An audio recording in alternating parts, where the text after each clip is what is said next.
Donne Donc, la parole. vous m'entendez du coup, Olivier? Non. Oui, Anaïs, c'est bon. Ah, ok, merci.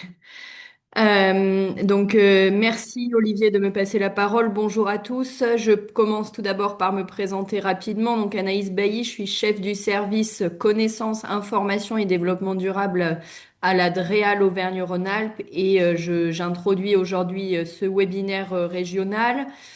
Je commence tout d'abord par remercier nos intervenants, notamment Pascal Laurie de la DGALN, qui est conseiller information géographique et spatiale auprès du DGALN, et puis Adeline Coupé et Loïc Brignone de l'IGN. Donc Adeline est directrice du projet au CSGE et Loïc Brignone est chef du projet au CSGE. Voilà, merci beaucoup de vous être rendu disponible pour intervenir aujourd'hui. C'est très important pour nous que vous puissiez échanger avec les collectivités de la région.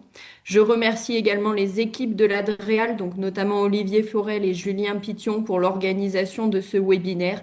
Et puis vous remercier toutes et tous pour votre participation. On avait une centaine d'inscrits, vous êtes près de 70 connectés. Beaucoup d'agents techniques, profils géomaticiens des EPCI, mais aussi des parcs naturels régionaux, des agences d'urbanisme, des DDT. Voilà, un public assez varié. Voilà, je vous remercie. Quelques éléments de contexte. Donc, l'OCSGE, vous le savez peut-être, est désormais totalement déployé en Auvergne-Rhône-Alpes. C'est le cas depuis le mois de septembre 2025, donc c'est encore tout récent. Ça marque du coup l'aboutissement de 2 années de travaux durant lesquels les acteurs locaux ont été mis à contribution, notamment pour toute la fiabilisation des données.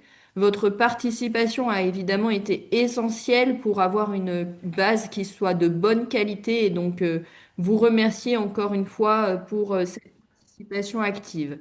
Pourquoi est-ce qu'on a voulu vous réunir aujourd'hui? Les objectifs de notre webinaire.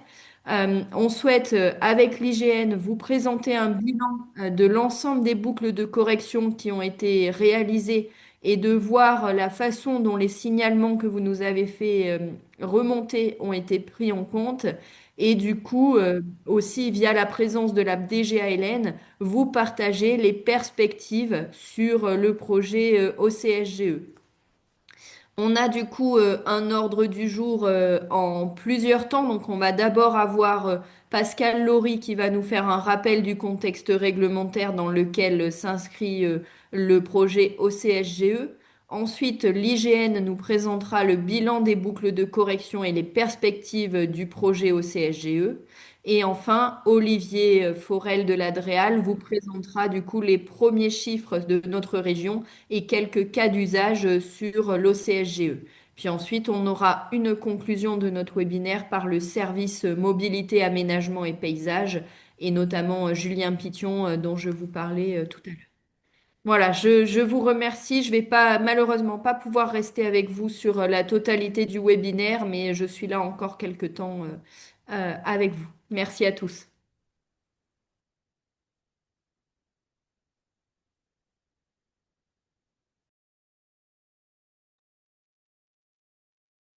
Merci Anaïs. Du coup, je vais laisser la parole à Pascal.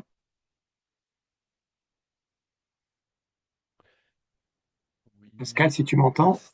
Oui, vous m'entendez? Très bien. Mhm. Bonjour Pascal. Merci Olivier, merci Anaïs de m'avoir présenté. Donc je vais pas je vais pas recommencer l'opération. Et puis bonjour à tous. Merci à l'Adréal pour l'organisation de ce webinaire et merci de nous accueillir. Donc je vais essayer de partager mon écran.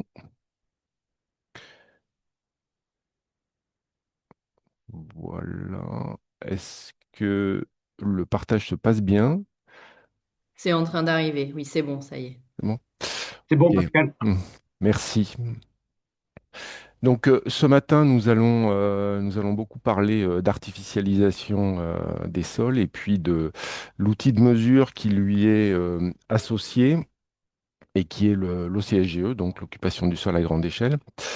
Et il m'a semblé important donc de se reposer la question du pourquoi se préoccuper de la mesure de l'artificialisation des sols. Alors, quelques rappels, hein, je pense que ce seront uniquement des rappels pour vous.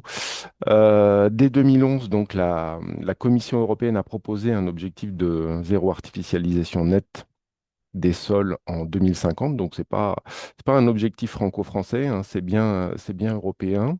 Et parallèlement, de nombreux textes législatifs avaient été produits donc, ces dernières décennies sur le sujet avec bon, des lois que vous connaissez, SRU, Allure, Grenelle. Néanmoins, l'artificialisation, la consommation des espaces avait continué à progresser et continue toujours à progresser. Donc l'idée s'est installée d'équiper les territoires afin d'objectiver les débats partout en France, hein. Il y avait pas mal de ce qu'on appelle des querelles de chiffres. Donc il s'agissait de tenter d'objectiver ces débats un peu partout de manière homogène.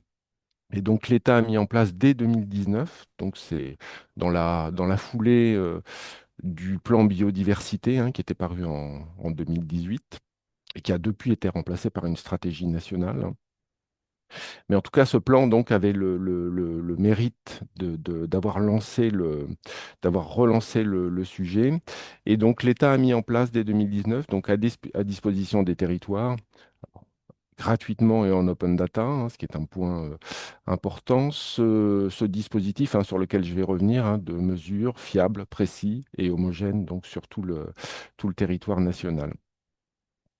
Et puis ensuite donc est arrivée la loi climat et résilience donc en août 2021, qui a défini le cadre juridique donc pour cette réduction, même trajectoire de réduction de l'artificialisation des sols. Alors, vous savez qu'il y a toujours des débats parlementaires, hein, autour de ce sujet. Donc, débats qui sont pas clos, hein, qui risquent de se poursuivre en 2026. Néanmoins, la sobriété foncière et la préservation de la qualité des sols, sont désormais des objectifs structurants pour l'aménagement du territoire. Et d'ailleurs, on peut noter que, encore une fois, au niveau européen, ces objectifs ont été repris par le règlement européen de restauration de la nature, donc en 2024. Et puis, tout récemment, vous avez dû en entendre parler, donc la directive européenne donc, sur la surveillance et la résilience des sols qui a été votée le mois dernier par le Parlement européen. Donc. Euh, alors, euh, ce dispositif de mesure de l'artificialisation des sols, euh, encore une fois, je pense que pour vous, ce sera un rappel. Il commence à être bien, bien connu, bien installé. Donc, il repose sur deux piliers. Donc, les données déclaratives de nature de culture, qui sont donc par parcelle foncière, en fait, qui sont des données extraites des fichiers magiques de la DGFiP, hein, qu'on appelle plus communément les fichiers fonciers ou les données de consommation d'espace issues des fichiers fonciers qui sont produits par le CEREMA, donc qui permettent évidemment de mesurer la consommation d'espace. Et puis un second pilier, donc, et dont on va principalement parler aujourd'hui, hein, des données d'occupation des sols, donc l'OCSGE, qui sont là, pour le coup, des données d'observation, donc voilà, qui sont de nature très différente des données déclaratives de la DGFiP et donc retraduit par le CEREMA.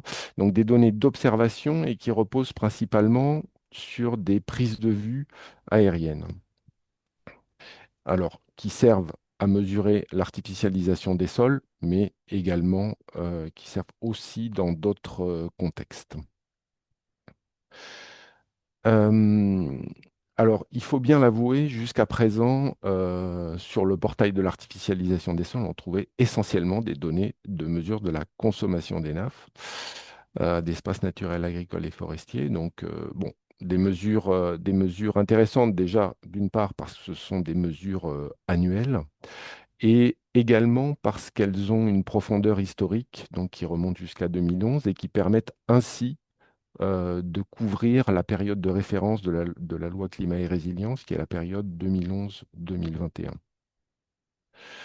Alors, ce qui a pu être constaté, c'est quand même qu'on est sur une tendance baissière. C'est la courbe que vous voyez en bas à gauche. Globalement, à l'échelle nationale, en tout cas, on est sur cette tendance baissière avec ces dernières années une consommation qui oscillait entre 19 200 et 20 800 hectares, pour être précis.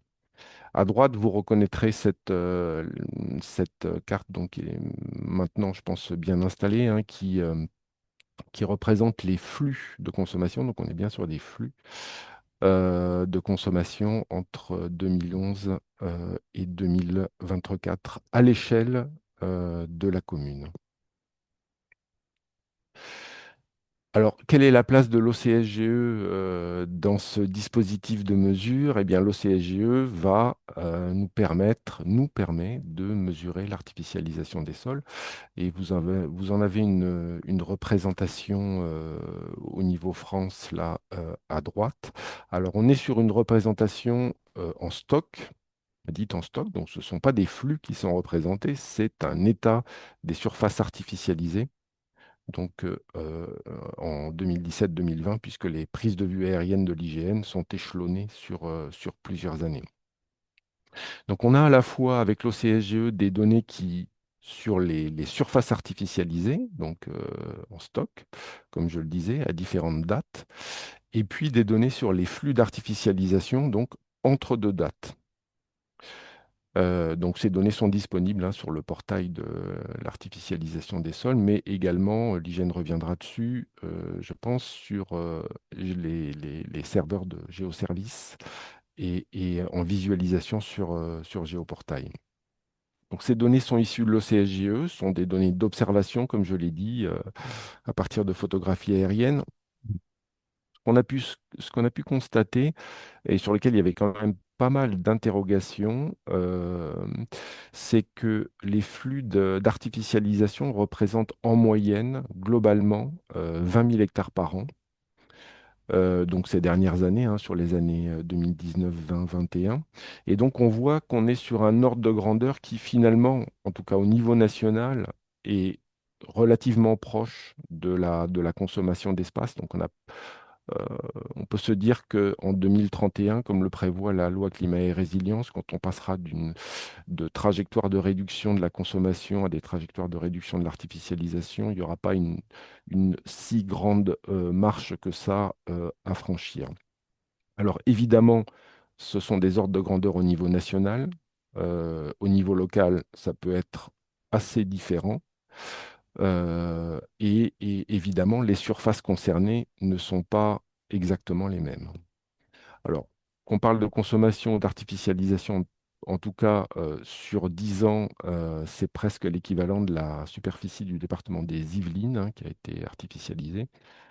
Et donc, il y a urgence, au-delà de la mesure, il y a urgence à agir pour réduire le phénomène. Je vous remercie.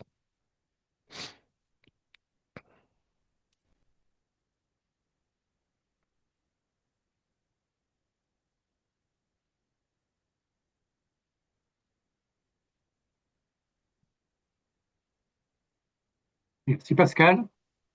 Du coup, je vous propose qu'on enchaîne avec la présentation donc de Loïc Brignon de l'IGN qui va vous faire un retour sur les signalements que vous avez réalisés sur la région Auvergne-Rhône-Alpes. Et après donc l'intervention de Loïc, je vous propose qu'on ait un temps d'échange. Voilà, mais dans un premier temps, donc, je vais demander à Loïc si il est prêt pour pouvoir prendre la parole et présenter donc le bilan des boucles de correction. Oui, bonjour. Donc Loïc Bonjour Brignon, Loïc. oui, donc consultant au service des projets et prestations à l'IGN. Alors, je vais vous partager mon écran.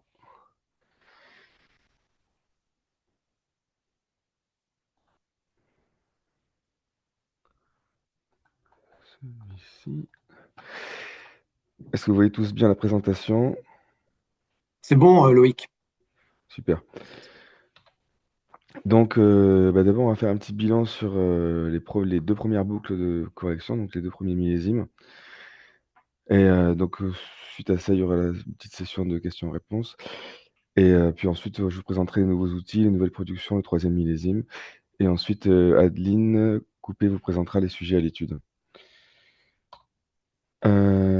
Donc, alors déjà, les deux premiers millésimes, la production est terminée sur toute la région Auvergne-Rhône-Alpes et d'ailleurs sur toute la France. Et les données sont disponibles donc en téléchargement sur GeoService et en service web, donc en flux WMS, WMTS, également sur GeoService. Donc, vous pouvez retrouver ici les endroits où aller les chercher et la présentation vous sera remise bien sûr à la fin et donc vous aurez tous les liens pour aller chercher ça. Donc c'est aussi disponible sur le géoportail sous différentes couches. Donc pour chaque millésime, il y a une couche usage, une couche construction qui représente la zone construite, une couche couverture et oui, de nouveau la couche usage parce que c'est un autre millésime. Donc voilà, c'est 3 couches à chaque fois différentes. Donc il y a d'autres couches en lien avec le CSGE qui sont aussi diffusées. Donc il y a la couche parc et jardin public. Alors c'est pas moi qui m'en occupe, donc je vais pas plus détailler que ça ici, mais vous aurez aussi les liens pour les retrouver. Elles sont bientôt disponibles en flux et elles sont disponibles en téléchargement. Donc pareil, 2 millésimes par département. La couche, photovoltaïque, donc là, tout est disponible en flux et en téléchargement. Le lien sera ici aussi. Et enfin, les couches artificialisation dont parlait Pascal et donc pareil, disponible en flux et en téléchargement. Donc déjà, du coup, jusqu'à présent, quand les millésimes vous étaient envoyés, le premier millésime était le premier qui avait été produit, donc le plus récent et le deuxième le plus ancien. Pour un peu plus de clarté, on a remis tout ça dans l'ordre chronologique. Donc en fait, maintenant, lorsqu'on parle du premier millésime, c'est le millésime 2017-2020, pardon et le deuxième, c'est le 2021-2023 et donc pour les départements, précurseurs, donc qui avaient initié la production de la CSGE, il y a un bloc 0 en plus qui est, millésime 2016, qui est donc le millésime 0 et qui est 2016-2017 donc pour, ces départements. Donc il y a le 69 qui est concerné, sur la région Aura et donc le M3 sera le millésime futur, le millésime à venir, donc 2024-2026. Donc voilà, maintenant on n'utilise plus que cette méthode de numérotation. Donc sur les 2 premières boucles de correction sur toute la région ARA, il y a eu 22 699 signalements qui ont été saisis. Donc on voit que sur le premier millésime, il y en a eu à peu près 3000, donc 2946, dont à peu près 1000 conservés. Et sur le deuxième millésime, et donc qui a été le premier produit, donc il y en avait beaucoup plus sur le premier, forcément, c'était vraiment le millésime initial pour constituer la base au CSGE. Et donc là, il y en avait eu presque 20 000 et presque 11 000 conservés. Donc en moyenne, le taux de conservation, c'est 32% sur le premier et 55% sur le deuxième. Donc souvent les signalements, les causes fréquentes de rejet d'un signalement, c'est quand il y en a plusieurs dans un même polygone, donc on ne peut pas déterminer quel est celui qui a raison. Ou alors il y a un signalement mais qui signale les mêmes couvertures et usages que ceux qui étaient initialement, donc pas de changement. Ou alors les couvertures et usages ne sont pas renseignées, il y a juste un commentaire, mais parfois c'est difficile de déterminer ce qu'a voulu dire le commentaire. Après, il y a aussi le tableau d'incompatibilité de couverture et usage. Donc parfois, ce qui est demandé, c'est incompatible, pardon, la couverture et l'usage. Ensuite, il y a aussi, parfois des signalements qui ne respectent pas les seuils de prise en compte, donc les surfaces minimum à respecter.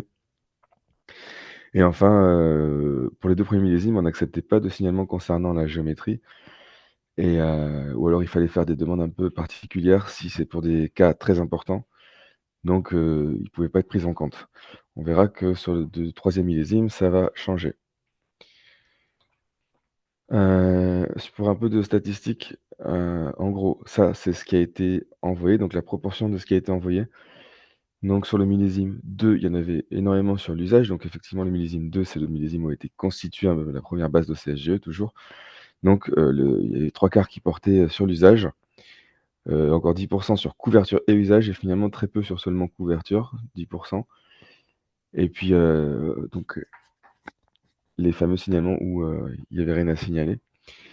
Et sur le millésime 1, donc sur le deuxième, on voit que la proportion usage a bien diminué, mais finalement, il y en a beaucoup sur couverture et usage. Mais finalement, c'est aussi un peu moins significatif parce qu'on se rappelle qu'il y avait aussi beaucoup moins de signalements sur le millésime 1, donc c'est un peu plus partagé. Si on regarde, du coup les corrections qui ont été demandées, donc proposées par les utilisateurs, sur les couvertures, ça concerne, pour la plupart des zones non bâties. Donc souvent des routes ou des matériaux minéraux, puis des formations herbacées et puis zones bâties, matériaux minéraux. Et sur l'usage, on demande surtout de l'usage résidentiel et de l'agriculture, un peu de sans usage et voilà, production tertiaire et zones en transition, après ça devient beaucoup moins important. Mais l'usage résidentiel est vraiment par-dessus, je pense souvent à des cas où, des bâtiments moitié agricoles ou dans des champs qui pouvaient faire penser à des bâtiments d'entrepôts ou des fermes qui étaient en réalité, les résidences, qui étaient en réalité des bâtiments résidentiels, donc des bâtiments habités et il y avait beaucoup ce genre de changement qui était demandé. Sur le M2, donc sur le millésime le plus récent, c'était aussi beaucoup demandé de formation herbacée au niveau couverture, puis des zones bâties et zones non bâties, donc on retrouve quand même les matériaux minéraux de nouveau. On retrouve quand même pas mal de similitudes. Et au niveau usage, bah, c'est l'agriculture et usage résidentiel qui sont inversés, mais ça reste toujours les premiers avec production tertiaire aussi et sans usage.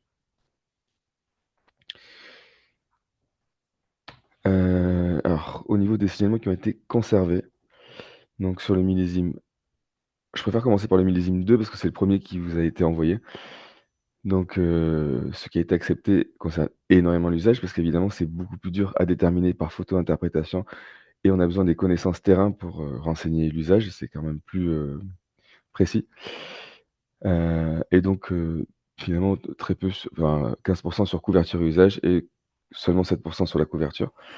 Et sur 2021, c'est un peu plus partagé, mais ça reste une bonne moitié sur l'usage, un quart sur la couverture et usage et il reste un dernier quart pour seulement la couverture. Et donc ensuite sur les corrections conservées, finalement on retrouve quand même une correspondance par rapport à ce qui a été demandé, heureusement. Donc sur le M1 en couverture, c'est des formations herbacées, les zones non bâties, les zones bâties et matériaux minéraux qui ont été beaucoup conservés. Et niveau usage, agriculture, on retrouve l'agriculture, l'usage résidentiel, le sans usage. Les zones en transition parfois. Donc les zones en transition qui parfois quand il y a un chantier, ça peut se confondre avec une zone abandonnée, donc c'est pas mal d'avoir pu prendre des signalements qui nous expliquent que ce sont des zones en transition. Sur le M2, on retrouve un peu la même chose, formation herbacée sur la couverture, zone bâtie, zone non bâtie, matériaux minéraux et sur l'usage, donc toujours pareil, agriculture, usage résidentiel, production tertiaire et sans usage. Donc pour le niveau du bilan de ces boucles de correction, les principales difficultés qui nous ont été remontées, c'était, des délais qui étaient trop courts, donc les 4 semaines, les 20 jours ouvrés, souvent ça ne laissait pas le temps aux utilisateurs de s'organiser, donc aux aux EPCI ou aux DDT de s'organiser pour libérer du temps, pour, venir, faire des signalements sur le CSGE. Aussi le fait de ne pas pouvoir signaler des erreurs de géométrie, donc ça peut être embêtant parfois. Enfin, la prise en main du plugin QGIS qui parfois peut être difficile ou, enfin voilà, certaines structures qui n'étaient pas forcément équipées de SIG, ou de services, en tout cas de services SIG ou même des logiciels adaptés, du coup n'ont pas pu, participer. Et enfin les spécifications un peu éparpillées de partout, donc parfois des difficultés de compréhension, des choses assez compliquées. Voilà. Et donc du coup, on a mis en place des solutions pour la boucle de 3e millésime. Et donc ce qu'on propose, c'est un nouveau format de boucle d'une durée de 6 mois. Donc normalement, elles ont toutes été démarrées en Aura, mais on y reviendra plus tard. Donc en fait, ces boucles se font avant, que les, départements soient envoyés aux sous-traitants pour la photo-interprétation. Donc comme ça, il prend en même temps les alertes qui sont envoyées par les logiciels, enfin par les calculs automatiques et les signalements qui ont été faits par les utilisateurs. Le fait de signer des erreurs de géométrie, vous verrez qu'on a créé un nouveau formulaire pour la création d'un signalement où on peut signaler des erreurs de géométrie. Enfin, on n'a plus forcément besoin, c'est le plugin QGIS et QGIS n'est plus indispensable. Pour les plus petites structures, on peut venir faire des signalements avec une alternative 100% web, donc avec un simple navigateur, en passant par notre site espace collaboratif. Et enfin, on a initié sur la plateforme Grist, on a centralisé toute la documentation sur un seul et même endroit. Donc vous pouvez retrouver ça très facilement. Donc voilà, avant de présenter les nouveaux outils, je pense qu'on peut peut-être faire un petit stop ici sur le deuxième millésime, enfin sur les 2 premiers millésimes.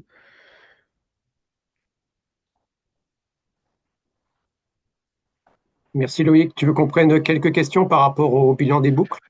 Bah, pourquoi pas, je me dis que c'est Oui. le moment avant de parler de D'accord, très nouvelles bien. boucles.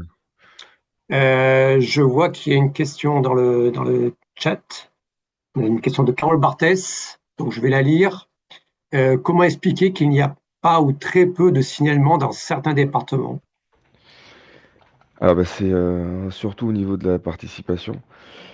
Donc normalement, tout le monde a été traité à la même enseigne, mais bah, parfois, peut-être dans les départements plus ruraux, j'imagine que souvent les communes et les EPCI sont aussi moins équipés et ça répond, à ce que je vous disais dans les nouveaux outils qui ont été mis. Avec l'alternative 100% web, on espère avoir moins ce genre de différence. Je pense que ça vient majoritairement de là, mais aussi bon, bah, de la propre volonté de chacun à vouloir participer. Et j'ai une autre question de Jocelyn Carrière. Est-ce qu'il sera possible de revenir sur les données du M1 et du M2 par la suite? Alors, donc la boucle de correction qui serait faite sur le M3, en fait, elle servira à constituer le M3, mais elle viendra créer en fait, elle est faite sur le M2, donc vous êtes, c'est sur le M2 que vous allez vérifier et que vous allez signaler les erreurs et il sera créé une couche erreur, qui pourra s'appliquer sur le M2. Donc en fait, une couche qui signalera toutes les erreurs du M2, donc les erreurs que vous avez signalées, mais le M1 et le M2 ne seront pas republiés. Donc vous pourrez, vous servir de cette couche erreur pour venir vous-même appliquer les corrections et éventuellement vous refaire un M2 plus propre. Mais voilà, le M1, M2 ne seront pas republiés et du coup, il y aura rien de fait sur le M1 en revanche.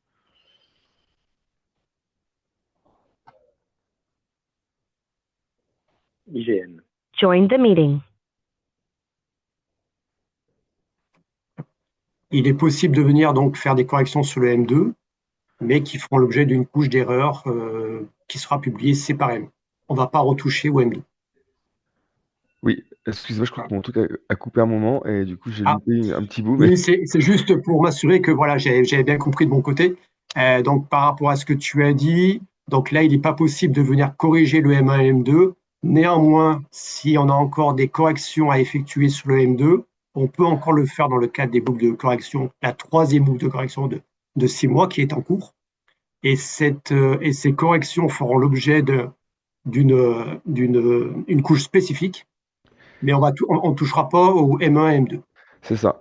Et par Voilà. contre, elle servira à produire un M3 propre en prenant compte de ces erreurs M2. Voilà, ce sera intégré dans le M3. Très bien. Je ne sais pas s'il y a d'autres questions. Vous pouvez les poser à l'oral. N'hésitez pas. Profitez de ce moment, notamment les échanges avec les collègues de l'IGN. Si vous avez des questions. Je voulais juste revenir, moi, sur une remarque qui a été faite, notamment sur l'Isère, et notamment le fait qu'il y ait très peu de retours sur le département de l'Isère. Alors, pour rappel, donc, ces boucles de correction, on les a commencées il y a pratiquement 3 ans. C'était en janvier 2023, de mémoire. Et c'est vrai que les premiers départements dont fait partie l'Isère ils ont un peu, entre guillemets, essuyé les plâtres en matière donc voilà, d'accompagnement. Et c'est vrai aussi qu'on était dans un calendrier très contraint, puisque ces boucles de correction se sont insérées dans le calendrier de production de l'OCGE, Et c'est là une des raisons pour laquelle, effectivement, sur les premiers départements, on a eu quelques loupés. Voilà. Et notamment le fait que, notamment sur l'Isère, la boucle de correction, Mm. elle intervenait pendant les vacances scolaires, notamment, je crois que c'était en fin d'année. Et c'est une des raisons pour lesquelles on a très peu de retours. Et c'est D'accord. aussi une des raisons pour laquelle l'IGN a organisé une troisième boucle de correction qui, cette fois, s'étale sur 6 mois, justement pour vous permettre, si vous souhaitez encore le faire, et on vous invite à le faire, à venir faire des corrections et voilà et venir signaler donc les anomalies que vous pourrez détecter. Oui, tout à fait, Jocelyn. Il me semble que Jocelyn Carrière, donc je réponds. Donc les signalements pour le M3 sont en cours. Donc je crois qu'effectivement, alors je ne sais pas sur quel département vous êtes, mais il me semble qu'effectivement, donc sur tous les départements Isère, il me semble que sur Alors, tous les départements, la troisième boucle est en cours de. Tu me La confirmes, troisième Loïc? boucle, l'Isère, Olivier, la troisième boucle, c'est Delphine Loison. La troisième boucle est terminée pour lui. oui, sur l'Isère, c'était un département pilote et donc ça avait commencé en avril et ça avait dû se terminer en octobre, il me semble. Ah, je vois que Delphine, tu as levé la main. Je te laisse. Oui, bah justement, j'ai parlé juste avant, effectivement, c'est ce que je disais, c'est que c'est exactement ce que vient de dire Loïc, c'est que effectivement, la troisième boucle est finie puisqu'on faisait partie des départements pilotes. Et moi, j'avais fait toute une communication auprès des collectivités, pour justement, ils participent. Donc, il y a eu beaucoup plus de participation, mais pas encore comme je l'espérais, mais tous nos contraintes. Et on s'est rendu compte aussi que même s'il y a eu des grosses améliorations sur les outils, pour les collectivités qui ne connaissent pas beaucoup le SIG, ça reste encore compliqué. Voilà. Il y a eu quand même pas mal de signalements sur le 38, hein, sur l'Isère, donc pendant la boucle de 6 mois. Il y a eu pas mal de DDT aussi. Ok. Mais il me semble qu'il y en a eu plus de 1000, hein. Je peux retrouver le nombre quelque part. Oui, c'est sur la troisième, on s'est bien rattrapé. Après, il y a eu le département, il y a eu quelques collectivités, mais c'est vrai que moi, j'espérais qu'il y en aurait plus. Mais en fait, on a tous nos contraintes et même souci.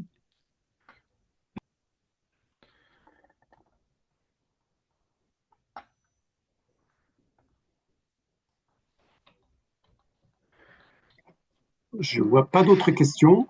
Ok. Euh, ok, ben je propose, Loïc, ben voilà, on enchaîne là sur la suite. Ok. Alors, je vais repartager l'écran. Et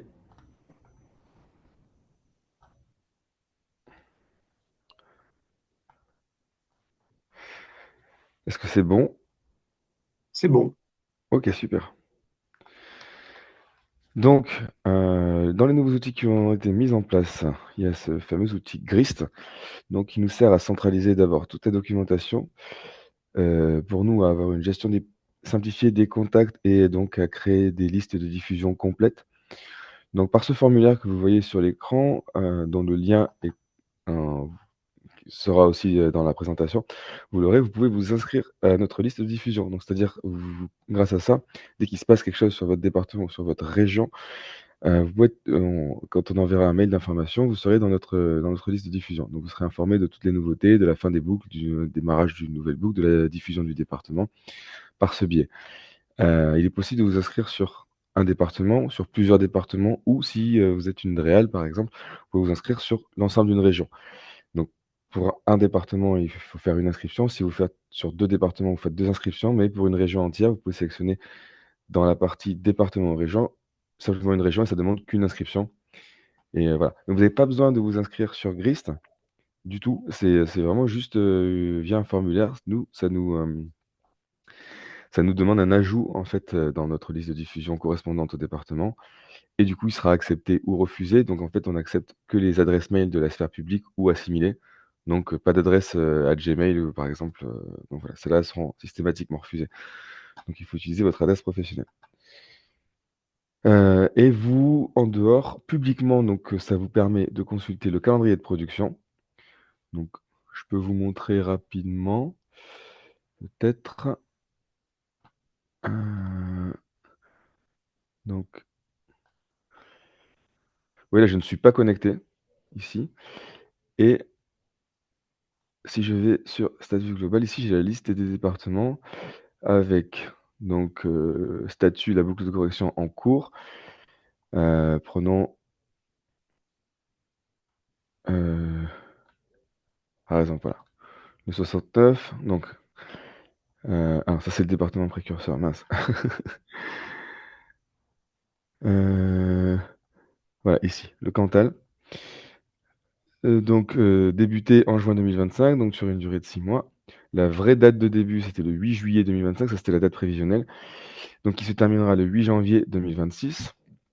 Donc, comme beaucoup de départements, d'ailleurs, sur Auvergne-Rhône-Alpes, hein, beaucoup vont se terminer en janvier ou février. Donc, on vous encourage à participer. Il reste en gros plus qu'un mois. Donc, voilà, on vous encourage vivement à venir participer au signalement. Et une fois la boucle terminée, ici, vous verrez le nombre de signalements utilisateurs, le nombre de signalements conservés. Et je vous uploaderai en GeoPackage, en format GeoPackage, le fichier des signalements conservés. Donc, vous pourrez venir le télécharger ici. Et donc, le type de diffusion, c'est que ça alimente une couche erreur. Je vais vous en reparler. Enfin, on en a parlé, mais je vais repasser là-dessus un petit peu plus tard. Et il y a une date prévisionnelle pour la diffusion de ce département du millésime 3, donc ici au 4e trimestre 2027. Donc ça, c'est toutes des informations publiques que vous pouvez venir consulter sur Grist sans inscription. Et de la même manière, vous aurez un autre onglet que vous pouvez consulter sans inscription. Bon, je ne sais pas pourquoi il me demande de me connecter, mais c'est Stats publics. Donc, vous pouvez simplement, ici, voir le nombre d'inscrits par région et par département. Donc ici, Auvergne-Rhône-Alpes, j'ai 108 inscrits. On ne voit pas bien sur les modes sombres. Grist n'est pas bien optimisé pour ça, mais voilà, j'ai 108 inscrits. Et ici, par département, donc ici sur l'Isère, j'ai 73 inscrits. J'arrive pas bien à lire, mais en blanc, vous pourrez. Je ne vais pas le repasser là, je ne vais pas tout changer maintenant, mais voilà. Donc voilà un peu le fonctionnement de l'outil. C'est assez pratique, vous pouvez retrouver toutes les informations à n'importe quel moment. Donc ensuite, ça c'est ce que je viens de vous montrer. Donc, est-ce que j'ai rien oublié? Non. Vous aurez ici le lien public pour ce. Donc, avant, vous avez suivi du formulaire. Ici, vous avez le lien pour le tableau de suivi. Donc ça, c'est ce que je viens de présenter. Et oui, en page de garde, vu que j'étais sur Grist, je peux vous remontrer la page de garde ici. Pardon. Page d'accueil. Voilà. Donc ici, vous avez un rappel du cadre de l'OCSGE. Donc vous retrouvez le lien vers le formulaire d'inscription, le lien vers le nombre de personnes inscrites que je vous ai montré tout à l'heure, et les premières ressources utiles. Donc la liste des cas particuliers, pour ceux qui ont participé aux 2 premières boucles, vous devez connaître la liste des cas particuliers. L'adresse de contact pour nous poser des questions. Donc n'oubliez pas, on est toujours prêt à répondre à vos questions sur ocsge-bc@ign.fr. Et sur la partie droite, vous avez tous les documents PDF de toute la documentation, donc le guide de saisie des signalements, le critère de prise en compte des signalements, la nomenclature des classes de couverture et d'usage, le descriptif de contenu et le plugin QGIS qui est lui téléchargeable en format zip, et les styles QGIS pour la couverture et usage, donc les 2 fichiers de style qui vous permettent d'afficher, selon la légende de l'OCSGE, les classes de couverture et d'usage. Donc voilà, vraiment tout est ici. Normalement, si vous êtes perdu, vous devrez tout pouvoir retrouver ici, mais n'hésitez pas toujours à nous poser des questions sur ocsge-bc@ign.fr. Donc là, ça vous montre en gros l'outil web qui a été mis en place, donc hors QGIS, donc l'outil par navigateur qui a été mis en place via le portail web de l'espace collaboratif. Donc c'est une méthode alternative à CG via QGIS. Alors pour ceux qui maîtrisent les SIG, c'est toujours mieux de passer par QGIS parce qu'on peut appliquer des filtres. Il y a quand même plus d'options que sur ce portail. Mais pour effectuer des signalements, tout est disponible là-dessus. Vous voyez qu'il y a des étiquettes qui vous indiquent les classes de couverture et usage. Vous pouvez mettre de la transparence sur vos couches, ici avec les curseurs que vous voyez où je pointe avec la souris. Donc afficher en superposition plusieurs couches, les photographies aériennes, la couverture d'usage. Et donc normalement la prise en main d'outils est plutôt simple. Il y a quand même un guide sur la documentation que je vous ai montrée pour vous inscrire au guichet au moins et pour retrouver les boutons en gros à utiliser pour effectuer des signalements. Et voilà. Par contre, pour les options de filtrage ou quoi, c'est beaucoup plus limité que forcément qu'un vrai SIG. Mais voilà, ça ça permet d'effectuer des signalements sans aucune, avec un simple navigateur web. Voilà pour les outils. Donc on va parler des nouvelles productions maintenant. Donc, le fonctionnement est toujours à peu près similaire. Donc il y a, un passage de l'IA sur des prises de vue aériennes qui, nous va chercher les classes de couverture. Celles-ci sont comparées donc et il y a des alertes qui viennent sur les endroits où, l'IA voit que ça a changé. Ensuite, on applique des bases de données contextuelles, donc le RPG avec des topos, les fichiers fonciers pour venir qualifier l'usage et partout où il y a eu du changement, en fait, on va envoyer des alertes à notre sous-traitant et donc le sous-traitant va venir regarder ces zones d'alerte ainsi que aussi d'autres zones, qu'on sait un peu plus faibles en inter en statistiquement par IA. Donc on va tirer aussi des zones aléatoires qu'on va, donc rajouter aux alertes, donc pour être contrôlées par le sous-traitant. Heu et à ce niveau-là vont s'insérer les boucles de consolidation, où vous avez participé, donc d'une durée de 6 mois et donc elles vont qui vont venir s'ajouter aux alertes. Donc le sous-traitant, ici la partie amélioration par photo-interprétation, c'est donc le sous-traitant qui va recevoir les alertes automatiques, plus les alertes par boucle de consolidation, donc vos signalements. Et donc le millésime qui est contrôlé, c'est uniquement le M2. Donc et comme je vous disais, ça ne viendra pas corriger le M2, mais ça alimentera une couche erreur M2 qui sera publiée à la fin en même temps que le millésime 3. Donc ensuite, suite à la photo-interprétation, il y a une recette. Évidemment, si la recette n'est pas validée, on recommence et on renvoie de nouvelles alertes au sous-traitant jusqu'à que la recette soit validée. Ensuite, les corrections, sont appliquées et donc la diffusion, comme je vous disais, il y a le M3 qui sera diffusé, qui prend en compte les erreurs qui ont été signalées sur le M2. La fameuse couche erreur M2, donc qui signalera toutes les erreurs qui existent sur le M2 et la couche différentielle M2, M3. Et donc, dans ce différentiel, parfois, il y aura des changements du M2 au M3 qui seront en réalité des faux changements puisque le M3 saura corriger des erreurs, mais pas le M2. Sauf que grâce à cette couche erreur, vous pourrez connaître les erreurs sur le M2 et en gros, vous fabriquez une vraie couche d'évolution. Donc en combinant le différentiel et la couche erreur, vous pourrez avoir les vraies évolutions M2, M3. Voilà en gros comment ça fonctionne. Donc on va parler donc des campagnes collaboratives qui sont en cours, sur Auvergne-Rhône-Alpes. Heu, alors, donc, bah, le 69 a été ah non, oui, le 69 n'a pas été démarré, effectivement. Donc il y a tout qui a été démarré sur sauf le 69 sur Auvergne-Rhône-Alpes, parce que le 69 est encore en train de faire sa boucle de correction, enfin, en tout cas, la production parce que les boucles de correction sont finies, pardon, sont terminées. Mais, la production du millésime 2 bis, parce que le 69 était un département précurseur, donc il y a un millésime supplémentaire, comme j'en parlais au début, le M0 et donc il y a le M2, lui, qui pour rejoindre, le bloc France entière 2021-2023, le 69 dans ce bloc, pour ce millésime est en train d'être produit, donc c'est pour ça qu'il n'a pas pu être commencé, en boucle de consolidation pour le M3 et comme on disait tout à l'heure, celle du 38 est terminée. Donc pour l'instant, au 25 novembre, il y a 2007 signalements qui ont été saisis, donc beaucoup pour l'instant sur le 38, puisqu'il a commencé beaucoup plus tôt. On voit que l'Ardèche et la Drôme ont un peu participé quand même, avec, 37 et 76, signalements. 148 aussi sur la Savoie, mais il y en a encore très peu sur, les autres départements et donc c'est pour ça que je vous incite à venir participer, sachant que beaucoup se terminent début janvier. On voit ici, voilà, beaucoup se terminent 8 janvier, sur la Haute-Savoie, c'est le 17 mars, c'est un peu plus tard, mais sinon il y en a beaucoup 8 janvier. L'Ardèche, c'est le 28 février et voilà et tout le reste, c'est 8 janvier. Donc il reste, 6 semaines. les dettes prévisionnelles des diffusions de tous les départements de l'Auvergne-Rhône-Alpes. Pour faire un petit rappel, mais vous pouvez voir ça sur Grist comme on a vu. Mais en gros, beaucoup au cours de l'année 2026. Donc, et certains, l'Ardèche, la Drôme, le Rhône et la Savoie au troisième trimestre 2027. Et sinon, on en a beaucoup sur le troisième trimestre 2026. Donc l'Allier, la Haute-Loire, la Haute-Savoie, la Loire, le Puy-de-Dôme et le Cantal, troisième trimestre 2026. L'Ain devrait arriver mi-2026 et l'Isère plutôt rapidement d'ici le printemps, normalement, puisqu'elle a été département pilote.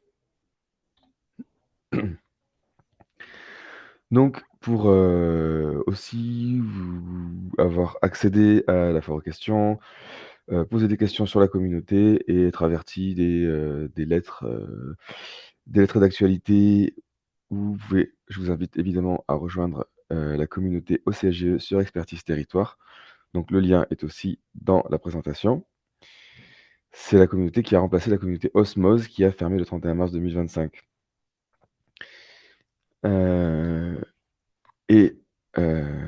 Donc, ici, je vous représente la page, là, c'est la page OCSGE sur Géoservice que je vous ai présenté au début, où vous pourrez trouver toutes les couches en téléchargement et en flux. Donc, le lien se trouve ici. Et j'ai terminé pour ma partie. Je repasse la main à Bonjour, merci. Olivier. Et oui, et bah, du coup, Adeline, si tu veux commencer directement, je sais pas. Voilà. Bon, on peut peut-être finir comme tu veux, Olivier. On peut peut-être finir cette partie-là et puis on prend les questions après. Est-ce Tout que à tu veux fait. prendre la... Je laisse la parole à Adeline. Est-ce que Ok. tu veux prendre la main sur le partage d'écran, Adeline? Non, je pense on peut rester comme ça on Ok, ne perd ça pas marche, trop de temps si ça te va. ça marche. Ok. Du coup, bonjour à tous. Moi, c'est Adeline Coupé. Je suis chef de projet au CSGE à l'IGN.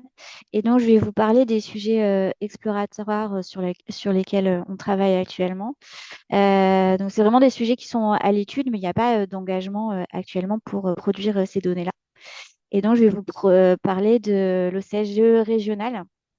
Donc, l'idée, c'est de pouvoir répondre à des demandes qu'on a eues de plusieurs régions pour avoir la possibilité d'avoir des OCSGE régionales, donc avec une seule année de référence pour une même région. Donc, on travaille sur ce sujet-là et plusieurs pistes sont envisagées. Donc, soit une modification de la programmation des prises de vue aériennes et aussi de l'OCSGE. Donc ça, c'est quelque chose qu'on peut étudier notamment pour le prochain millésime, pour le millésime 4.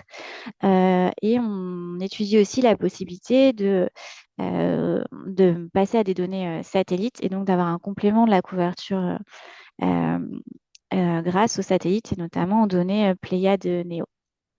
Donc on a des tests qui sont en cours pour pouvoir comparer les résultats qu'on obtient avec notre modèle d'intelligence artificielle actuellement à partir d'images des PVA pour le comparer avec des données qu'on aurait produites à partir d'images satellites.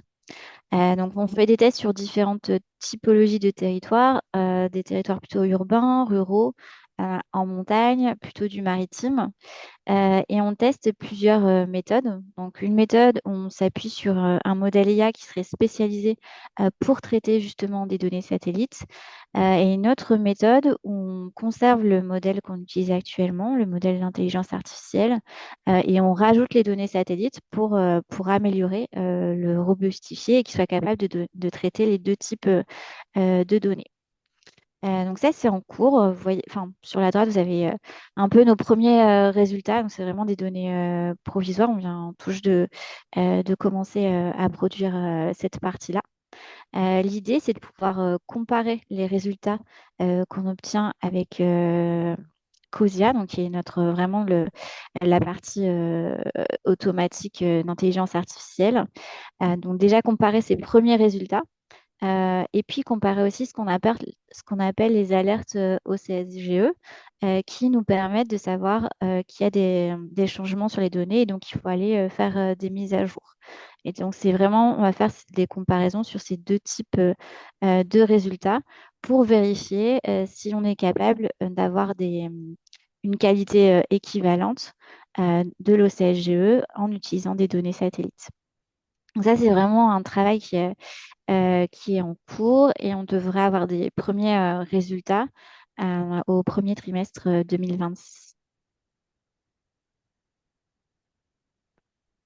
Alors, pour vous donner un exemple de ce que ça peut donner sur la région Auvergne-Rhône-Alpes, donc si on se place dans l'optique du millésime prochain, donc plutôt sur des années 2027 à 2029, et sous réserve que les tests qu'on fait actuellement soient concluants, notamment d'un point de vue qualité, on aurait une région qui pourrait être entièrement faisable en 2028 avec au niveau coût d'acquisition, des coûts d'acquisition des données Pléiades Néo sur 5 départements. Euh, et l'impact, ce serait des décalages avec le millésime précédent qui, au lieu d'être 3 ans, donc comme c'est le cas actuellement, varierait entre 2 et 4 ans ben, selon le département. Autre sujet qu'on étudie également, c'est la faisabilité de produire des OCSGE historiques. Et donc, suite à un peu des demandes qu'on a pu avoir des utilisateurs, en particulier sur des OCSGE de 2011, on a étudié un peu ce que ça aurait comme impact sur les méthodologies à adapter de notre chaîne de production. Donc, un des premiers sujets, c'est de pouvoir faire tourner notre modèle d'intelligence artificielle sur une orthophoto ancienne. Donc, actuellement, notre modèle, il est prévu pour tourner sur des orthos à partir des années 2015. Avant, elles n'ont pas les mêmes spécifications. Donc, on a 2 pistes à creuser pour pouvoir faire ça, soit améliorer le modèle actuel, et pareil, en le robustifiant à ce qu'il soit capable de traiter plusieurs types de données, soit faire un modèle un peu spécifique pour des données historiques. Sachant que ça pose moins de difficultés, on voit un exemple là qu'on a pu faire sur Limoges à partir des années 2000 jusque 2023. Donc, on arrive plutôt bien à faire tourner le modèle jusqu'aux années 2000. Pour les données avant 2000, ça suppose de pouvoir disposer d'une orthophoto historique sur lequel un modèle IA peut tourner. Et donc, ce qui n'est pas forcément le cas des orthos dont on dispose actuellement. Il faudrait faire une sorte de reprise pour avoir des orthos photographiques qui sont homogènes et sur lesquels on peut faire tourner de l'intelligence artificielle. Ça suppose aussi de pouvoir gérer les bases de données. Donc, l'OCSGE, il est produit en partie par intelligence artificielle, en partie aussi avec un traitement automatique qui s'appuie sur des bases de données annexes, notamment le RPG, les fichiers fonciers, la BD forêt et la BD Duni, qui s'appelle BD topo plutôt, pour les utilisateurs, avec des spécifications qui sont différentes si on commence à remonter dans le temps. Donc ça aussi, c'est des sujets qu'il faudrait qu'on soit capable de traiter pour pouvoir produire une donnée au CSGE historique. Ça peut aussi poser des difficultés dans les phases de photo-interprétation. Donc, pour les gens qui vont euh, pouvoir, à partir de ce qu'on aura produit automatiquement, vérifier qu'il n'y a pas d'erreur sur les usages et les couvertures, ils auront des données qui sont différentes de ce qu'on peut avoir à présent en termes de qualité et aussi de spécification. Donc, ça aussi, voilà, il y aurait des tests à faire pour pouvoir creuser cet aspect-là. Et puis, ça suppose aussi de travailler aussi un peu la stratégie qui serait à adopter. On peut avoir des gros écarts quand même entre des données de 2011, par exemple, et puis de 2018 pour le premier millésime. Et donc, en termes de mise à jour, un travail assez conséquent à faire.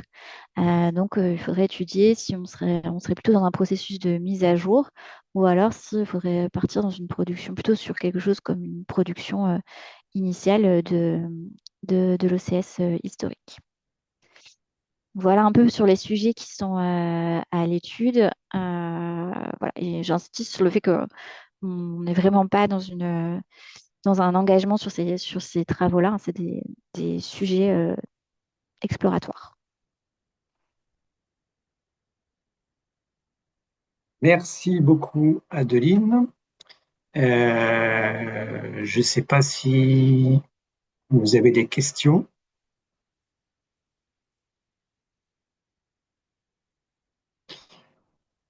Vous pouvez les poser oralement, hein. N'hésitez pas à intervenir si vous souhaitez. Oui, oui, bonjour, est-ce que vous m'entendez? Très bien. Bonjour Stéphane Basset de la DDT de l'Allier. Merci pour la présentation. Il y a quelque chose que j'ai pas compris.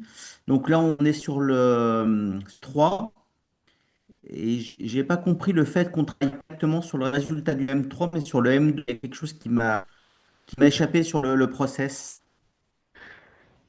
Alors, je sais pas si vous êtes allé du coup sur le guichet pour faire des signalements ou pas. Mais en gros, Non. la couche qui est dessous, du coup, en fait, les signalements, c'est les erreurs sur le M2 que vous allez signaler. Donc, quand vous allez sur le portail web ou par QGIS, le M3 n'a pas été produit, donc on ne peut pas signaler les erreurs du M3. Donc, en fait, on prend le M2, le dernier millésime produit, puisque le M3, en fait, prend pour socle le M2 pour être produit. Comme je vous ai expliqué dans le processus, en gros, on refait une IA et complétude de l'usage par les bases de données, par d'autres bases de données contextuelles, et on va aller noter juste les différences entre les évolutions. Enfin, on va détecter le changement entre le M2 et le M3, entre les orthos et les bases de données entre M2 et M3. Donc c'est là-dessus qu'on va aller voir le M3, et donc le M3 s'appuie sur le M2 pour être produit, mais il n'est pas encore produit. Donc les erreurs que vous signalez aussi, c'est sur le M2, et c'est ces erreurs qui vont venir aider à corriger le M3. Ce que vous appelez erreur, c'est les différences en fait entre les bases de données M2 et les bases de données utilisées pour le futur M3. Ce que j'appelle erreur, c'est ce que vous signalez vous en signalement. Oui, d'accord. Ah Euh, oui. voilà. Donc il y a les différences, comme vous dites exactement, qui sont notées automatiquement, donc qui sont par différence de base de données ou par photo-interprétation par IA, enfin pas par photo-interprétation du coup, mais par détection IA des différences de couverture, plus les erreurs que vous venez signaler sur le M2. Ok, très bien. Merci Est-ce beaucoup pour que c'est ces plus clair comme précisions. ça? Oui, c'est bon, Oui, je trouve pas ça très intuitif, mais ok, merci beaucoup. pas de souci.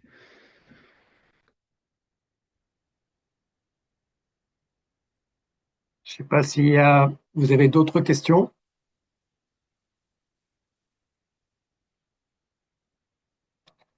Je n'en vois pas dans le chat. Juste, moi, je voulais revenir sur ce qu'a indiqué Loïc, à savoir que la troisième boucle de correction va se finir début janvier, enfin courant janvier. Donc là, il nous reste encore tout le mois de décembre pour pouvoir faire des signalements. Donc surtout, vous n'hésitez pas à le faire. Et voilà, bien évidemment, plus on aura des signalements et plus on aura une base de données qui sera fiable. Voilà. OK. Et bien, s'il n'y a plus de questions.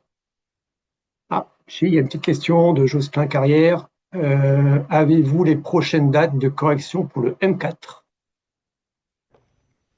Alors logiquement, je pense qu'il suffit d'ajouter 3 ans, pour le M4 normalement, si on poursuit dans cette logique. Après, il est possible que du coup, il y ait d'autres logiques qui soient, intégrées comme, justement la production par satellite d'un millésime par région, et donc du coup, il y aurait peut-être des millésimes intermédiaires qui viendraient se glisser. Mais, dans la logique de production actuelle d'un millésime tous les 3 ans, je pense qu'il suffit de rajouter. Enfin, c'est pas je pense, c'est qu'il suffira de rajouter 3 ans aux dates, du M3. Très bien. Merci Loïc. Mais écoutez, moi je vous propose qu'on passe à la séquence suivante. Donc c'est celle qui concerne donc la valorisation des cas d'usage. Je vais donc partager mon écran.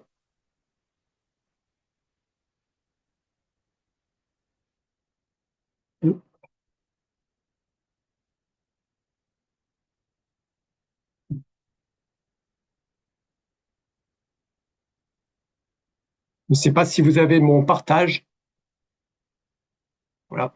Si vous voyez le C'est diaporama. bon, c'est C'est bon. bon? Merci. Très bien. Hop. Ah, je prends un petit peu de temps, excusez-moi. J'ai un peu des écrans un peu partout. Euh, voilà. C'est pas en plein écran, Olivier, hein. Ah, Et- le webinaire, là, tout Ah ouais. au niveau du diaporama. C'est... On voit les slides des filements sur la gauche. Ah, d'accord. Si ça vous dérange pas, parce que j'ai peur qu'ensuite je perde le contrôle sur d'autres écrans de la visio. Donc, si ça vous dérange pas, c'est pas lisible. Voilà, Si, si je si, fais comme ça. c'est lisible. Ouais. Ok. Bah, écoutez, je vais faire comme ça. Donc là, l'objectif donc de ma présentation, c'est de vous montrer les premières exploitations que nous avons fait en Bréal, Auvergne-Rhône-Alpes, à partir donc des données, mais qui sont au CGE, qui sont donc comme on l'a rappelé en introduction, qui sont désormais disponibles sur l'ensemble de la région Rhône-Alpes et également au niveau national. Donc, comme l'a rappelé Pascal en début de ce webinaire, donc l'OCGE a été développé dans le cadre de la climat et résilience. Et effectivement, son objectif premier est de fournir une mesure de l'artificialisation des sols. Sachant qu'effectivement, cette mesure et la mise en application, ce sera vraiment à partir de 2031. Néanmoins, dès à présent, on est en capacité de pouvoir exploiter ces données à travers différents cas d'usage et par le biais de différents indicateurs. Alors, parmi ces indicateurs, on peut les citer. Donc, il y a l'imperméabilisation des sols, qui peut être calculée à partir donc de la couche d'occupation des sols. On peut également observer les espaces végétalisés en zone construite et également la dispersion des zones construites et son impact environnemental. Voilà. Donc, ces indicateurs, juste pour des petites précisions, ils ont fait l'objet d'une définition au niveau national dans le cadre de GT et auquel a participé pas mal de collaborateurs. Et vous pouvez trouver les fiches descriptives détaillées de ces indicateurs sur le portail national dédié à l'artificialisation des sols. Alors, juste pour rappeler, dans un premier temps, vous voyez que donc on a deux indicateurs que nous avons calculés sur l'ensemble de la région, qui sont les espaces végétalisés et la dispersion, qui sont basés sur la zone construite. Donc là, je vais prendre quelques instants pour vous expliquer la zone construite. Donc, en fait, la zone construite est une couche à part entière qui fait partie des livrables donc des données au CGE. En quoi ça consiste? Donc, la zone construite, en fait, résulte de l'agrégation des zones bâties et des zones adjacentes aux zones bâties à usage anthropique. Donc, ce sont les usages qui concernent donc les productions secondaires, tertiaires, résidentielles. Et il y a également les polygones qui concernent donc qui décrivent les réseaux publics d'utilité publique et qui sont situés à proximité immédiate des zones bâties. Voilà. Vous pouvez retrouver la définition des zones construites dans les spécifications de l'OCGE. Voilà, et donc ça, c'est une couche à part entière et qui nous permet, à partir de cette couche, de calculer donc ces deux indicateurs. Alors, si on fait ces calculs au niveau régional, si on prend un peu de recul, on constate que la zone construite représente environ 8% de la surface totale du territoire. Donc là, j'ai fait un calcul, j'ai fait une petite illustration sur la région d'Annemasse, donc à proximité de Genève. En termes statistiques, ça peut sembler faible et relativiser les enjeux de sobriété foncière, mais ce chiffre cache en réalité une réalité beaucoup plus complexe. Les zones construites ne sont pas des zones compactes. Elles sont en réalité très dispersées sur le territoire, ce qui peut poser des problèmes pour la préservation des espaces naturels et également en matière d'aménagement. Donc là, je vous le montre un peu. Je vais essayer de zoomer sur la région d'Annemasse, donc sur l'illustration. Donc vous voyez effectivement que Annemasse, qui est située en haut à gauche de la photo, on a une zone construite qui est relativement compacte. Et puis plus on s'éloigne du centre urbain, et puis on va avoir une zone construite avec des tailles qui est relativement faible. Voilà. Et notamment sous des zones qui sont, on va considérer qui sont des espaces naturels. Voilà. Et au niveau des statistiques, effectivement, cette dispersion, on la retrouve lorsqu'on calcule la surface médiane des zones construites, qui est d'environ 5500 mètres carrés. Cette zone construite, à l'intérieur de cette zone construite, on se rend compte qu'effectivement, il y a également 56% de sa surface qui se compose d'espaces qui contiennent de la végétation. Donc ça, c'est une information importante et qui pourra avoir des utilisations directes, notamment pour justement développer et valoriser ces espaces végétalisés au sein des zones construites, notamment des zones urbanisées. Là, je voudrais revenir un peu plus en détail sur le calcul de l'impact de la zone construite sur les milieux naturels. Donc ça, c'est un indicateur que l'on peut créer. Alors, de quelle manière on le calcule? En réalité, pour chaque zone construite, donc pour chaque polygone, on va créer un petit tampon de 20, 30, 40, 50 mètres.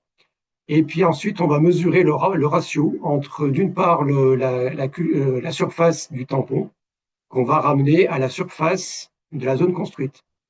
Et ainsi, on va calculer donc l'impact. Donc, ça va être une mesure qui est sans dimension, mais qui va nous donner une notion donc d'impact de la zone construite sur les milieux naturels.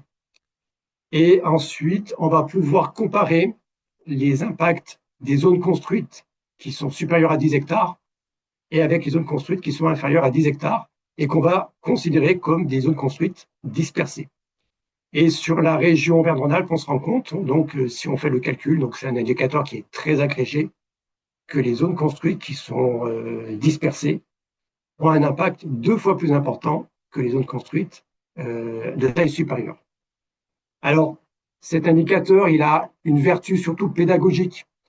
Il vise à sensibiliser les acteurs à l'importance d'un aménagement du territoire respectueux de l'environnement et en encourageant notamment le regroupement des zones construites afin de préserver les espaces naturels. Alors, par rapport à ce calcul d'indicateur, vous avez la possibilité de le faire varier les paramètres, notamment les tampons, et aussi vous pouvez également, il est possible de le spécifier en effectuant le calcul uniquement sur les zones construites qui contiennent de l'habitat.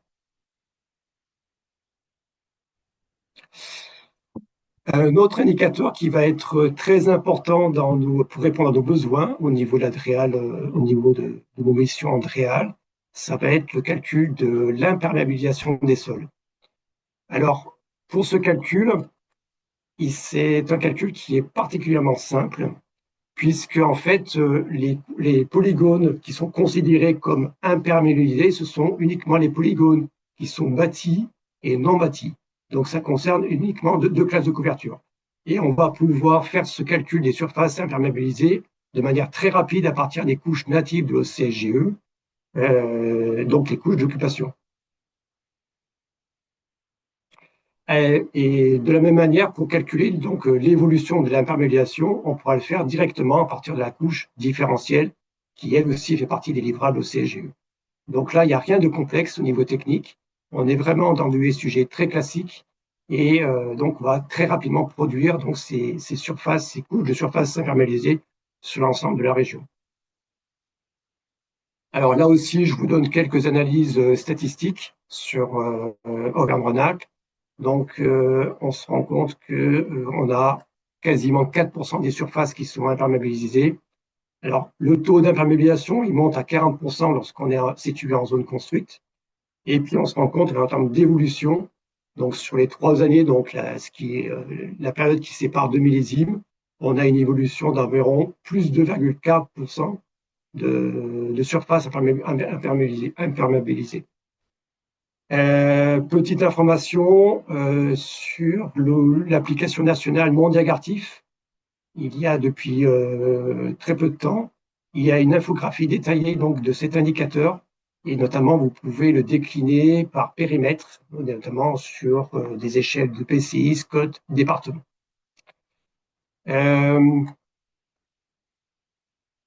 Voilà. Qu'est-ce que je peux dire? Effectivement, c'est qu'au niveau en termes de gains, alors pour nous, le gain avec l'OCGE, il est vraiment très important. Là, sur la petite illustration que je vous ai mise sur la droite, je vais zoomer dessus, on se rend compte qu'effectivement, on a une donnée OCGE qui va nous apporter beaucoup de précision. Donc là, en rouge, où je vous ai mis donc les surfaces imperméabilisées, ce qui nous permet effectivement d'avoir un niveau de détail qui nous permet donc d'exploiter ces données à des échelles de projet. Voilà. Et en parallèle avec d'autres sources, donc là, sur le semis de points qui est en vert, donc ça, ça représente en fait la répartition de la population et des logements.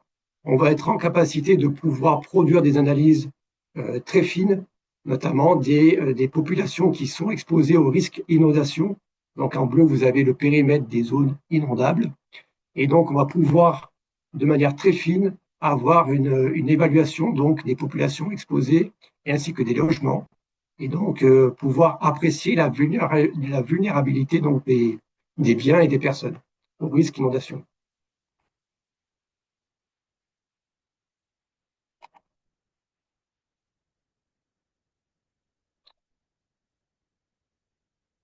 Et en application directe, on va pouvoir exploiter ces données à des échelles également beaucoup plus importantes, puisque dans le cadre donc du schéma directeur d'aménagement et de la gestion des eaux, on est amené, donc la DREAL Auvergne-Rhône-Alpes est amené en tant que DREAL de bassin à produire ces données, donc calculer les taux d'imperméabilisation au sein des zones inondables sur des périmètres très, très importants, puisque c'est sur l'ensemble du bassin Rhône-Méditerranée. Donc en fait, on dispose donc de l'ensemble des zones inondables sur l'ensemble du bassin, et on va pouvoir produire les taux d'imperméabilisation et également produire donc l'évolution des surfaces imperméabilisées qui va nous permettre donc d'alimenter donc le tableau du bord d'usage qui permet donc de faire un suivi tous les 3 ans donc de cet indicateur.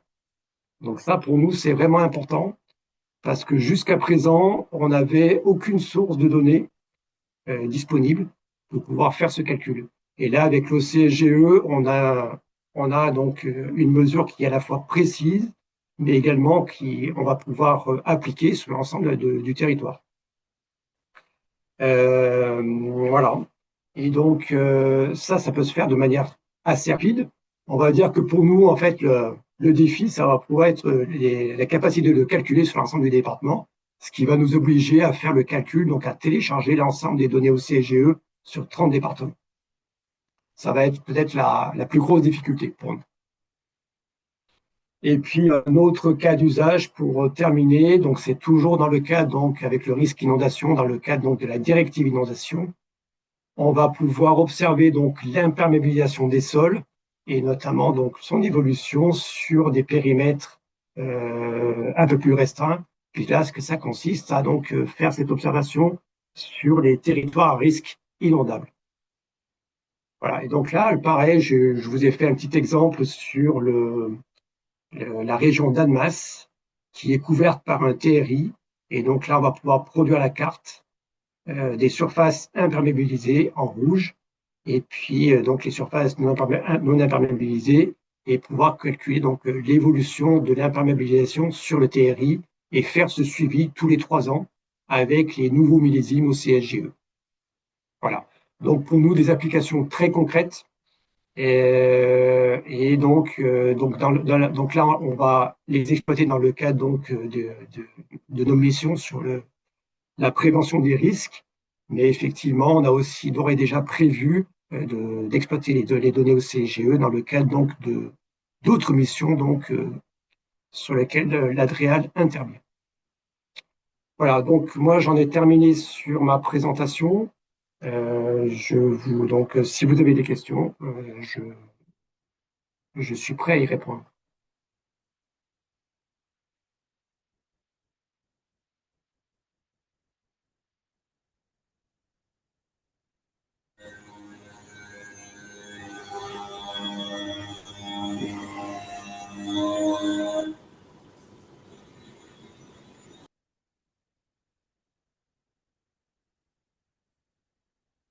Apparemment, il n'y a pas de questions.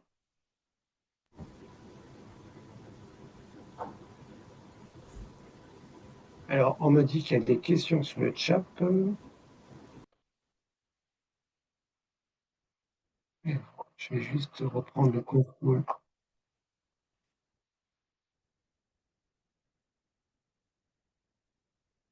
Par contre, je ne les vois pas. Je ne sais pas si quelqu'un peut regarder, parce que là, j'ai plus accès au chat. J'ai perdu un peu. Bonjour Olivier, tu m'entends? Oui, oui, merci Julien. Il y a une première question sur ta présentation. Une zone construite n'est donc pas forcément imperméabilisée. Non, effectivement, la zone construite n'est pas forcément imperméabilisée. Donc, comme je l'ai expliqué effectivement un petit peu rapidement. La zone construite, c'est une donnée, en fait, ça résulte d'une agrégation de différents polygones. Donc, on a les polygones bâtis, non bâtis, qui eux sont imperméabilisés. Et puis, il y a d'autres polygones, d'autres zones, qui sont notamment qui concernent des infrastructures de transport terrestre. Il y a également donc des zones adjacentes qui concernent donc des matériaux, qui font de couverture avec des matériaux. Et effectivement, c'est pas forcément ils sont pas forcément des zones imperméabilisées dans le cas en application de la nomenclature au CSGE. Effectivement. Donc on va laisser la personne réagir sur le chat puisqu'il a un souci de micro apparemment par rapport à ta réponse et je vais te donner sa deuxième question. Est-ce qu'il serait possible d'avoir des exemples d'applications concrètes de l'OCS GE dans le cadre d'une révision de PLU ou de SCOT? Alors moi, à ma connaissance, j'en ai pas encore, mais effectivement, on est preneur. Et on est preneur. Donc, si vous avez, vous, déjà des applications ou des projets, donc d'utiliser donc l'OCG dans le cadre de la planification, je pense que ça, ce serait intéressant de pouvoir d'en avoir connaissance et de pouvoir le partager entre nous, parce que je pense qu'effectivement, c'est un usage qui va se développer, et dans lequel, en fait, on va avoir le CGE va avoir une très forte valeur ajoutée.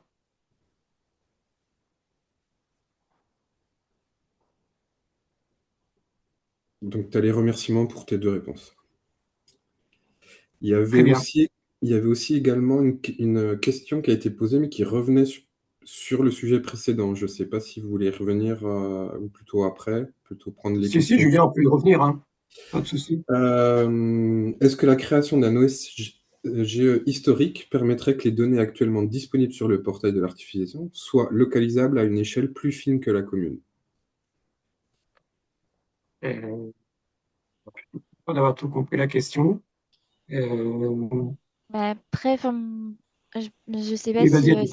ça fait référence aux données de consommation d'ENAF, j'imagine, si on parle de données qui ne sont pas disponibles de manière plus fine que la commune. Bah, en théorie, on pourrait, c'est-à-dire que si on calcule une OCSGE, par exemple en 2011, c'est-à-dire qu'on a des données qui sont localisées. Et donc après, on peut en déduire une consommation d'ENAF. Enfin, pas une, ouais, on peut en déduire les ENAF. Et après, il faut quand même déduire la consommation, quoi. Mais je ne sais pas exactement si c'était ça la question.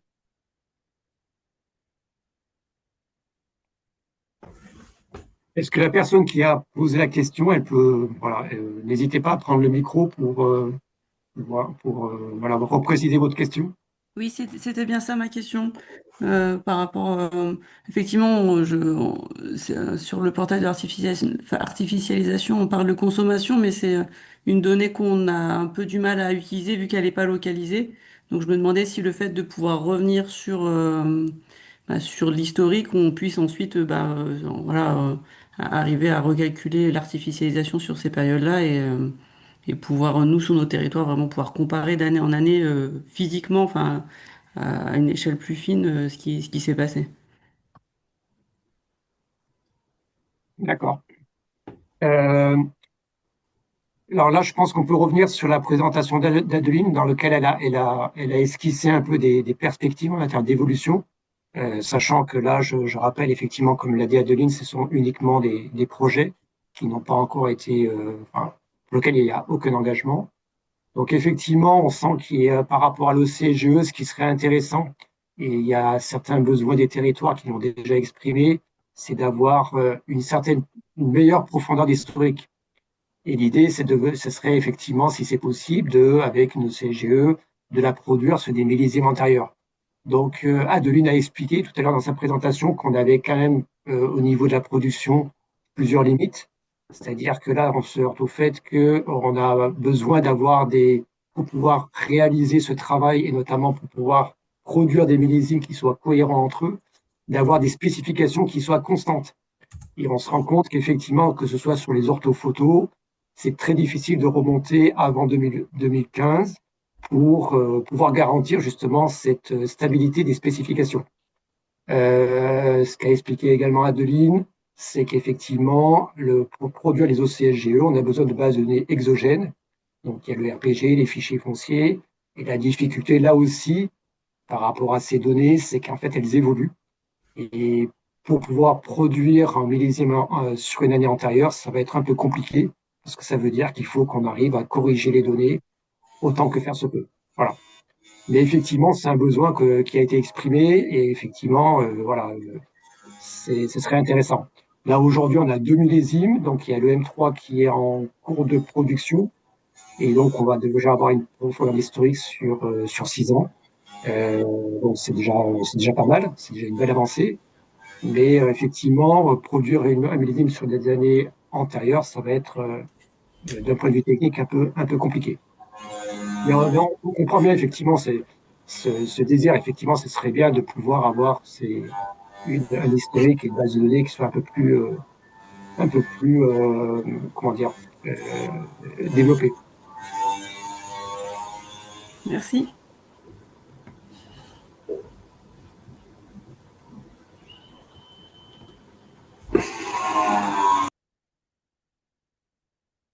Voilà, je ne sais pas s'il y a d'autres questions. Je vois pas le chat, Julien, si tu peux m'indiquer dans le chat s'il n'y a pas d'autres questions. Pardon, Olivier, oui, non, j'avais pas d'autres questions sur cette présentation. D'accord. Bon, bah écoutez, voilà, on est arrivé à peu près, donc on a fait toutes les présentations. S'il n'y a pas d'autres questions, moi je vous propose d'en rester là. Donc pour la conclusion, on avait prévu Julien Pition, je ne sais pas s'il m'entend. Oui, Olivier, Voilà. je suis là. Tu Ouais. m'entends? Voilà, bah écoute, je te laisse le mot de la fin. Oui, très bien.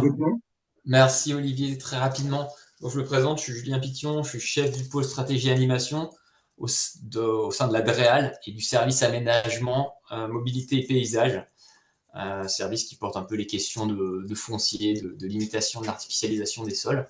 Service métier qui travaille notamment avec le service SIDAE connaissance auquel appartient Olivier Forel et Anaïs Bailly, ainsi que Julien Lardemeur qui est intervenu, voilà, de la DREAL.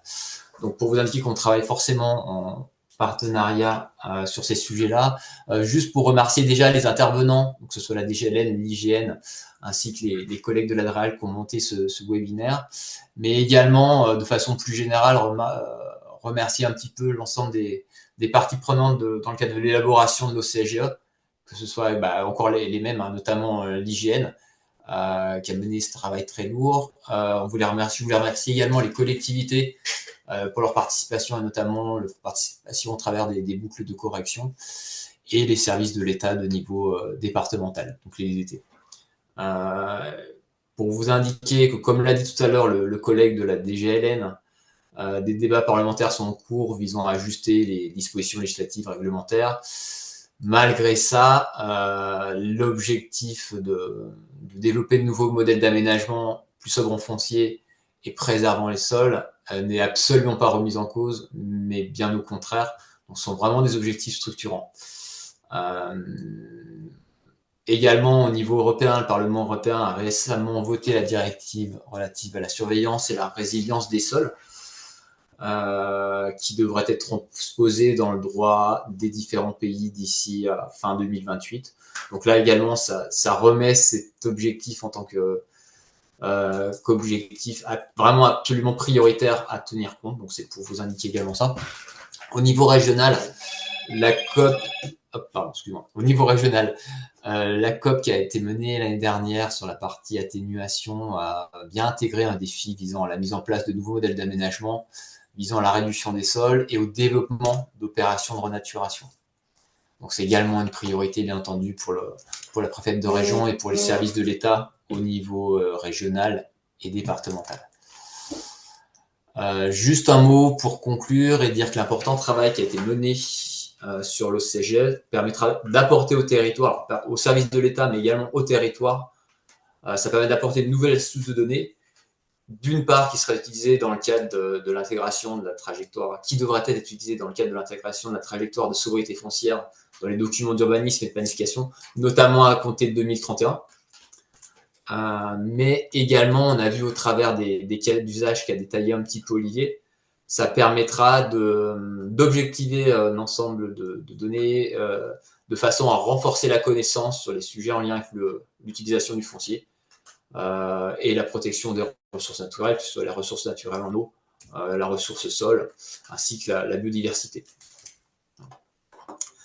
Donc voilà, pour vous indiquer que le travail est en cours et que voilà, on reste, les services notamment SIDAE restent en contact avec vous ainsi que l'IGN pour le développement de la suite de l'OCGE et que les services de l'État restent de façon générale en contact avec les collectivités pour l'accompagnement dans le cadre de la trajectoire de sobriété foncière.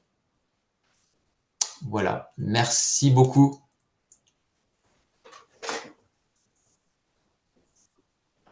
Merci beaucoup. Merci Julien. Merci à tous les intervenants et puis merci à à vous tous pour votre participation.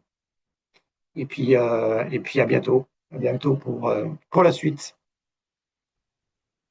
Merci, au revoir.